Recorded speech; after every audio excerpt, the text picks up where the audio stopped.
In theory, a finger prick could tell you if you've had the coronavirus, but it's not quite that simple. A lot of these current antibody tests have not been properly validated and vetted. Infectious disease specialist Dr. Dana Hawkinson says many COVID-19 antibody tests can give incorrect results. There is still really concern about the antibody tests because you could have false positive or false negative results. He says there are still many unknowns. There's a false sense of security about the protection that the antibodies offer you, although we think you will get some protection. Lee's Summit-based Viracor launched an antibody test earlier this month after getting emergency use authorization from the FDA.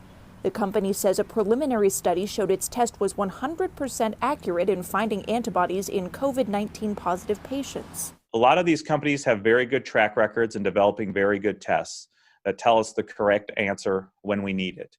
But it is still new. Dr. Hawkinson says more data is needed. I think overall we have to be careful, and as we move further, more of these companies will have testing data and validation, and we'll be able to know more in the near future. Emily Holwick, KMBC 9 News.